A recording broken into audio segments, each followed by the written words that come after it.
Hello students, आप लोग अभी एग्जामिनेशन के प्रिपरेशन में हैं। लॉ के एग्जाम के बाद क्वांटिटेटिव एप्टीट्यूड का आपका टेस्ट है, मतलब एग्जाम है सीए फाउंडेशन जनवरी 2025 का।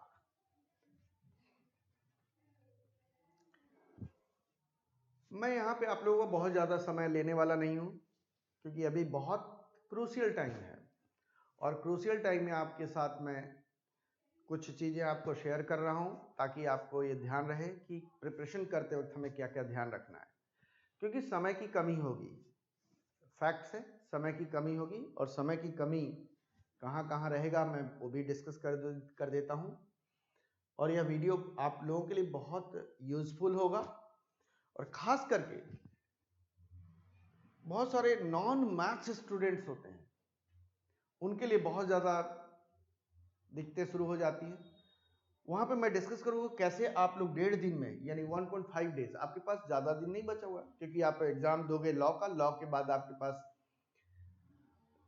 एक दिन का छुट्टी होगा, फिर उसके बाद अगले दिन आपका क्यूए का पेपर है और मार्क्स लाना भी है। मिनिमम 50 मार्क्स कैसे आना चाहिए इस पे भी हम लोग बात करेंगे और मैं होप सो आप लोगों को यह बहुत अच्छे तरीके से गाइड करूंगा कि जिससे कि आप लोग इसमें बहुत तरीके से आप लोग अपना वहां पे बेस्ट दे सके।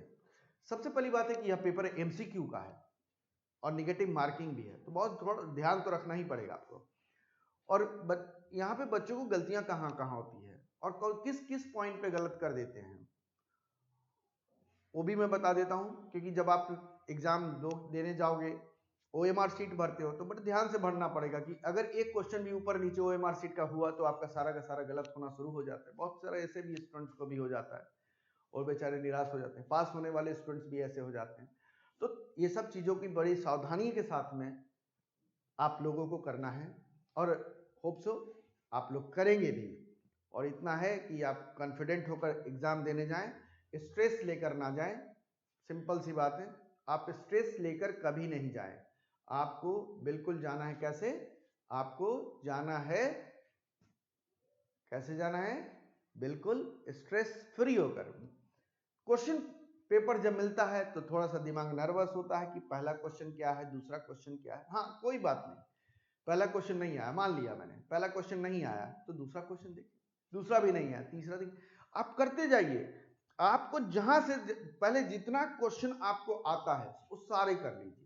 आपके पास इतना समय होगा कि फिर दोबारा आप देखोगे कि आप चेक कर लोगे कि मेरा कितना क्वेश्चन हो गया, फिर उसके बाद आप आओगे। मैं एवरेज स्टूडेंट की बात कर रहा हूँ जो बहुत ज्यादा डरते हैं, नॉन मैथ्स वाले डरते हैं इस चीज को। मैथ्स वालों के लिए बहुत फ्रीली माइंड से करिए, आप 90-95 मार्क्स आराम से लेकर आ सकते हैं। मैं ज्यादा समय लेने वाला नहीं हूँ। यह 1.5 दिन की प्रिपरेशन की स्ट्रेटेजी है, रणनीति है। मैंने वही लिखा है कि आपका फुल कोर्स कैसे आप 1.5 दिन का आपका प्रिपरेशन करेंगे। चलिए देखते हैं, क्योंकि हमारे पास पेपर में सब टॉपिक भी ज्यादा है। हमारे पास 3 पार्ट है, मैथ्स का पार्ट है और स्टैट्स का पार्ट है और एलआर का पार्ट है। यह हमारे पास है क्यूए का पहला पार्ट। हमें कौन कौन से चैप्टर को सबसे पहले कर लेना चाहिए स्टूडेंट्स? मैं हमेशा अपने डियरेस्ट और नियरेस्ट स्टूडेंट्स जितने भी आप लोग हो उन लोगों को मैं कहूंगा कि सबसे पहले मैथमेटिक्स ऑफ फाइनेंस पे कभी भी रिस्क नहीं लेना है। मैथमेटिक्स ऑफ फाइनेंस में आपको simple interest, compound interest, simple interest और कंपाउंड इंटरेस्ट का मिक्स, उसके बाद आपको एन्युटी, एन्युटी के एप्लीकेशन देखते क्वेश्चन में आ जाता है। तो आप पहले आपको यही प्रिपरेशन करनी है। पहला दिन आओगे तो सबसे पहले आपको ध्यान रखना है कौन कौन से चैप्टर मैं मेजर कंप्लीट कर लूं। मैं आपको वहां पे भी हेल्प करूंगा। चलिए यह चैप्टर पहले करेंगे मैथ्स के पार्ट्स में, फिर आप आएंगे ratio, proportion, indices and logarithm, फिर इक्वेशन। क्योंकि जैसे ही आपका यह 10 से 15 मार्क्स का क्वेश्चन पेपर में आता है तो अगर 10 से 15 मार्क्स का अगर आप सही कर लेते हैं मैथ्स में तो आपके अंदर कॉन्फिडेंस आता है, वो कॉन्फिडेंस के साथ आप उसको कर दोगे।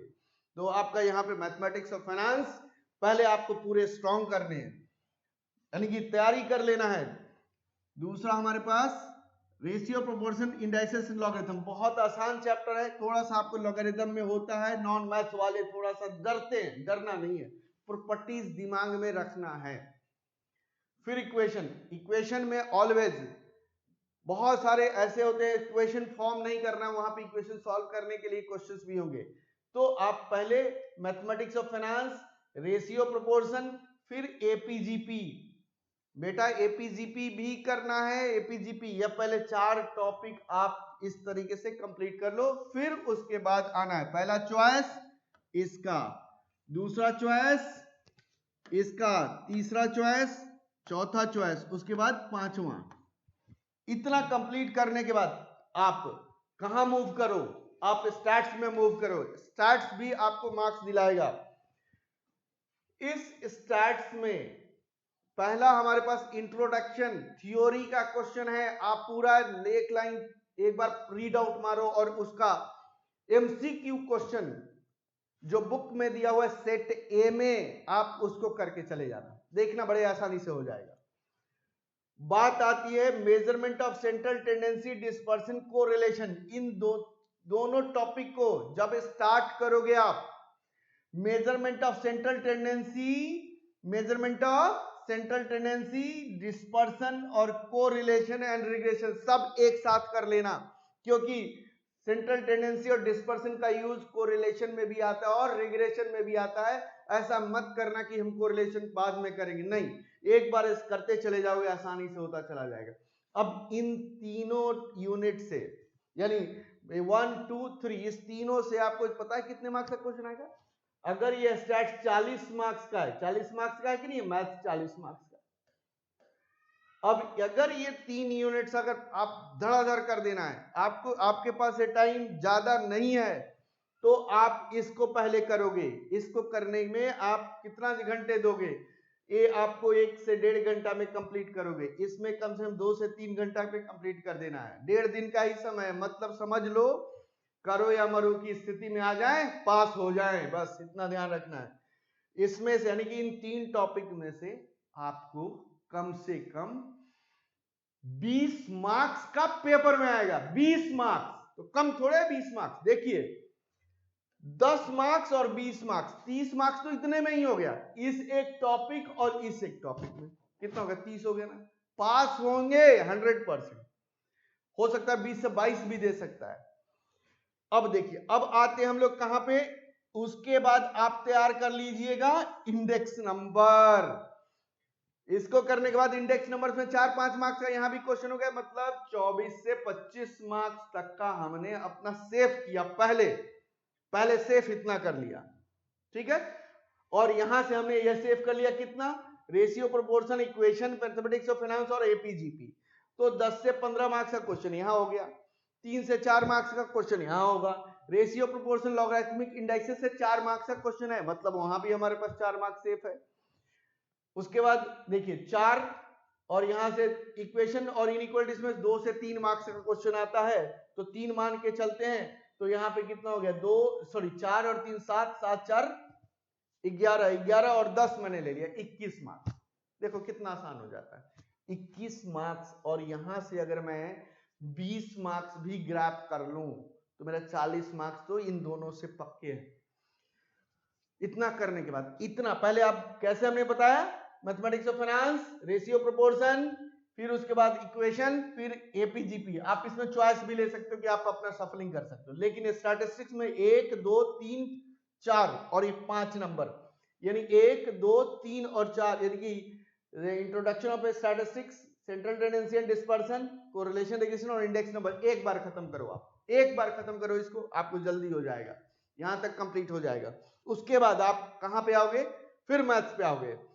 मैथ्स में अगला टारगेट पीएनसी और सेट्स नहीं, मैं यहां पे अभी रिलेशन एंड फंक्शन की बात नहीं कर रहा हूं। मैथमेटिक्स जो नॉन मैथ्स वाले हैं, खास करके मैं उनके लिए फोकस कर रहा हूं यहां पे, कि नॉन मैथ्स वाले जिनको पास होना है, तो आप सेट्स जरूर करोगे। और परमुटेशन कॉम्बिनेशन उसके बाद करना है। फिर यहां से कंप्लीट करने के बाद आप प्रोबेबिलिटी और थ्योरेटिकल डिस्ट्रीब्यूशन आ सकते हो। और मैथ्स वाले students sets relation and function एक बार में कंप्लीट करें, परमुटेशन एंड कॉम्बिनेशन कंप्लीट करके पहले सेट्स रिलेशन, उसके बाद पी एंड सी में आना। क्यों मैं बता रहा हूं, एंड और का मीनिंग आता है, इसलिए फार्मूला लगता है वहां पे। तो यहाँ पे permutation and combination, sets relation and function, इन दोनों को करने के बाद आप प्रोबेबिलिटी और थ्योरेटिकल डिस्ट्रीब्यूशन पे आइए, आपका एक टारगेट रहेगा। सबसे लास्ट में आपको कैलकुलस करना है। कैलकुलस में आप जो नॉन मैथ स्टूडेंट्स हैं, कैलकुलस में ज्यादा फोकस ना करेंगे, क्योंकि कैलकुलस में फोकस करने पर उनका समय बर्बाद होगा। इसलिए कैलकुलस पे थोड़ा सा रिस्क लीजिए और यहां से इसके बदले आप बाकी और टॉपिक पे समय लगाकर उसको कंप्लीट करिए। और जिनके पास मैथ्स है तो बड़े आराम से करेंगे।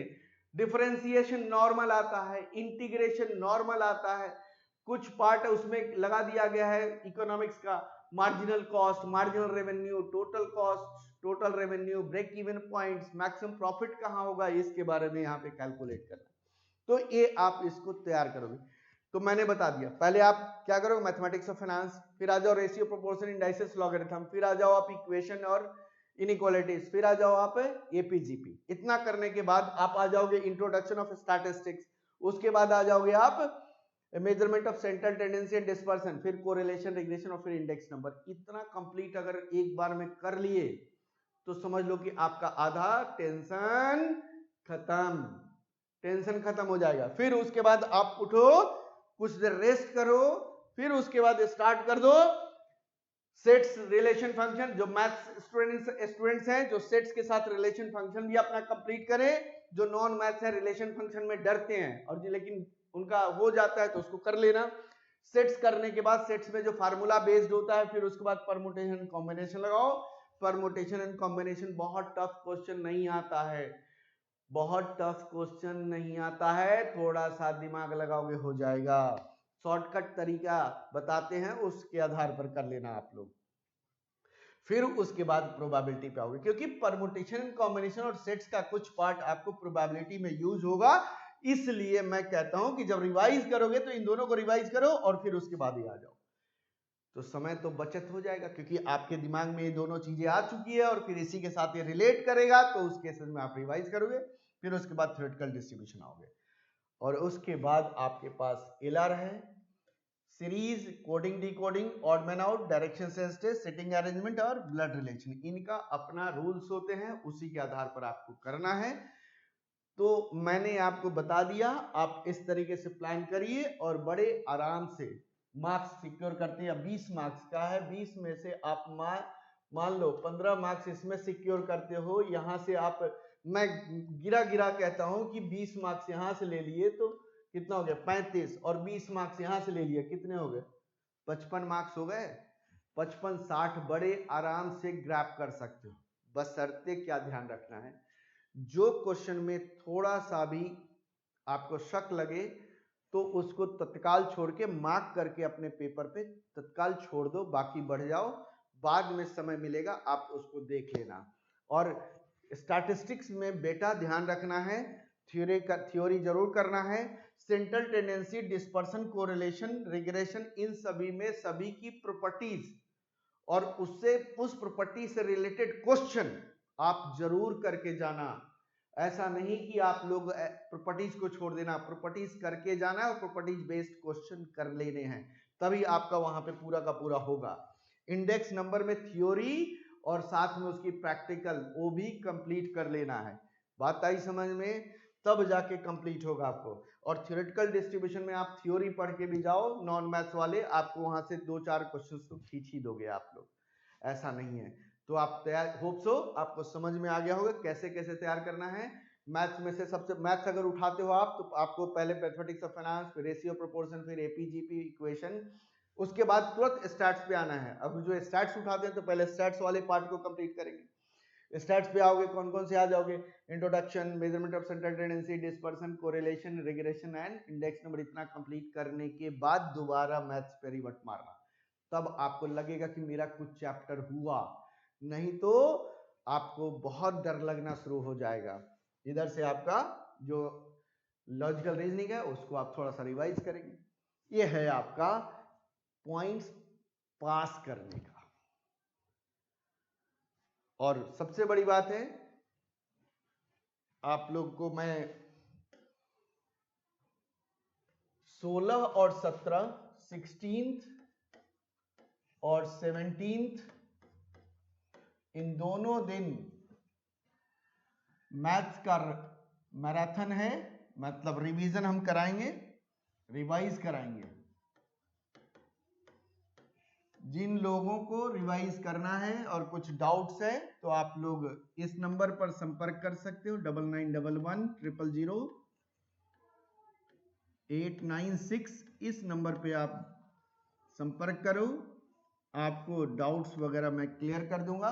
और आप इस चैनल को शेयर करें, सब्सक्राइब करें और साथ में अपने दोस्तों को भी बताएं कि 16 और 17 क्या हम लोग लाइव करेंगे, ठीक है? क्योंकि 18 को पेपर है ना आपका, 18 को पेपर है तो उसमें हम लोग 16 और 17 को लाइव करेंगे। क्योंकि 16 को पेपर है आपका, 16 को ही पेपर है ना, 16 को पेपर है, देख लेता हूं जरा, 16 को पेपर है।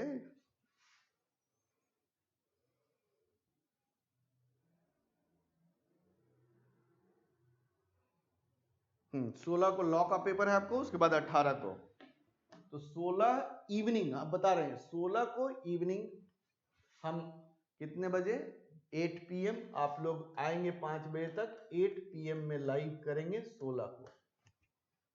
और 17 को भी हम लाइव करेंगे, 16 के को जो टाइम खत्म होगा उसमें बता देंगे कि 17 को कितने बजे हम लोग लाइव करेंगे। चलिए, थैंक यू वेरी मच।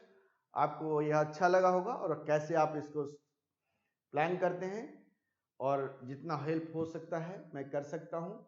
और आप लोग अपने दोस्तों को भी इस बात को बताइए, लाइव में आएंगे, मैं लाइव में टॉपिक वाइज रिवाइज कराऊंगा।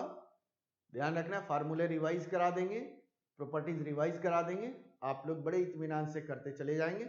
और बहुत ज्यादा समय लेकर रिवाइज नहीं कराएंगे, आपको खुद पढ़ने का भी समय मैं दूंगा, आप लोग इतना ध्यान रखिए। चलिए, okay, thank you very much.